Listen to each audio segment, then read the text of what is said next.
YouTube, what is good? Cuts by TB3 and I'm back with another video. And in today's video, we got a high taper tutorial on dreadlocks. Make sure y'all like, comment, subscribe, tune in, tap in for more videos coming soon. So before you do anything, you want to comb out your client's hair. Make sure that they have no swirls, any cowlicks. So as you can see in the front of my client's hair, he has a small cowlick in the front. So you just want to watch out for that. You want to make sure everything is with the grain, everything is even. And I'm using my one guard closed to knock everything down to the desired length.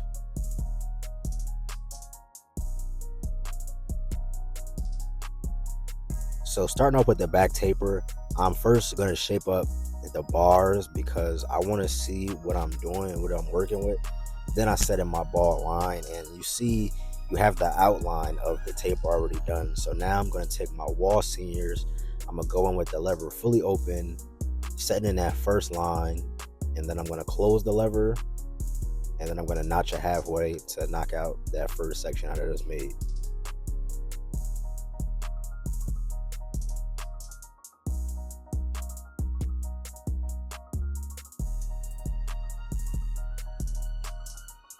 Now, after I make that first section, what I'm going to do is I'm going to put my one guard with the lever fully closed, and I'm going to make my next guideline. As you can see, I'm going like up and side to side because he has like a funny growth pattern in the back. So you just want to make sure that you're going against the grain when you're fading. So I just put on my half guard and I started with the lever fully open, and then I closed it, and then I notched it halfway to bring it all together. Now here is the biggest guard I'm going to be using, which is the 1.5 fully closed, set in that last line, and then I'm going to put my one guard on right here, start with it fully open, and then I'm going to notch it halfway and then bring the whole thing together. I'm pretty sure you can see better, like I think that's a scar, or that's just a growth pattern right there in the back of his head that's going right down the middle. Then just taking my trimmers again and cleaning up that line, making sure everything is good, getting all the hair at the bottom. So just like I did on the back, I'm going to shape him up first. And I wasn't the last person to cut him, and I felt like that corner right there, I felt like that was pushed back a little bit. So I told him that I just want to let him grow that back in. I didn't want to just keep pushing it back. I was going to tell him, give him some time, give it about a week, and then it should be back how it should be. Then just setting in my bald line with the trimmers. Those are my Andis GTX trimmers. These are probably my favorite trimmers for doing shape ups and stuff like that. But just setting in my foundation. Once you have the foundation set in, you can just fade easily.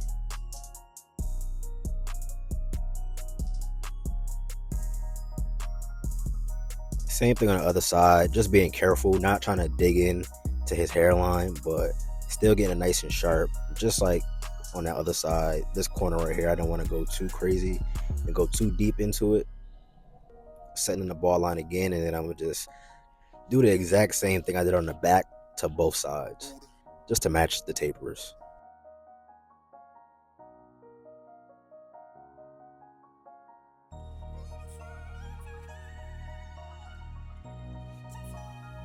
So like I previously stated, the exact same steps I did on the back is the exact same steps I'm going to do for both sides. So I'm going to speed up the video, and you can just watch and see how the taper comes together.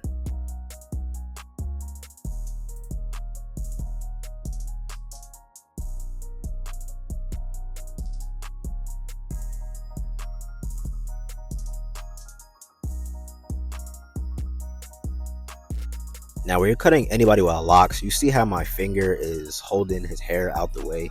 You want to either use your finger or your hand to block that area, because that's how you can push up someone's taper.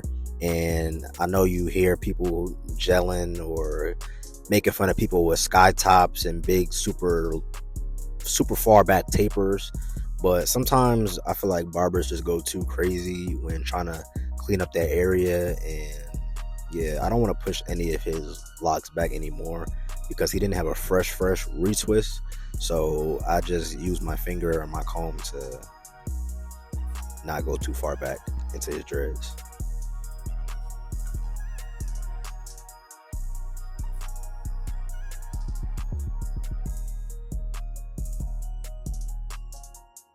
Now right here I'm taking my air compressor and I have 245 black dye in it, and I'm just enhancing, not going too dark, but just wanting to darken up those light spots and still give it that nice pop for the weekend.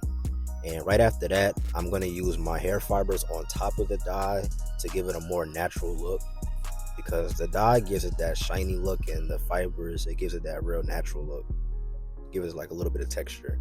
And then you just want to take some hairspray, blow dry it, lock it into place, and then I'm just going to clean up his facial hair and just bring this whole cut together.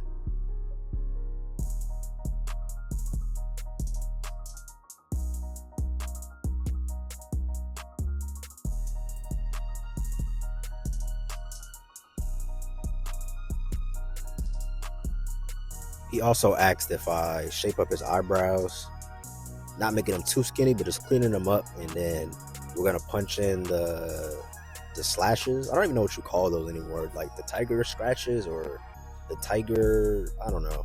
But the two lines on the eyebrow, we're gonna clean those up and keep those going.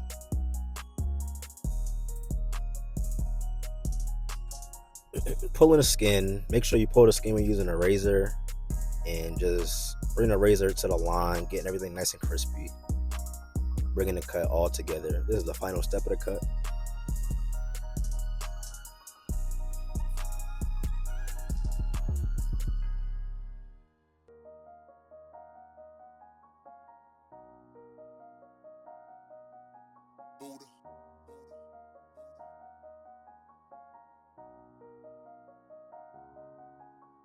Now, when I was done with this, I wanted to take a little bit of oil sheen and just put it on his little dry spots that he had. The oil sheen will take care of any dry spots. And this is the final product of the cut. If y'all like what y'all saw, if you learned anything, make sure you like, comment, subscribe. I have way more videos coming. So it's 2025. I'm just trying to be consistent on YouTube. I'm trying to bring these videos for y'all. Let me know what y'all think. Like, comment, subscribe.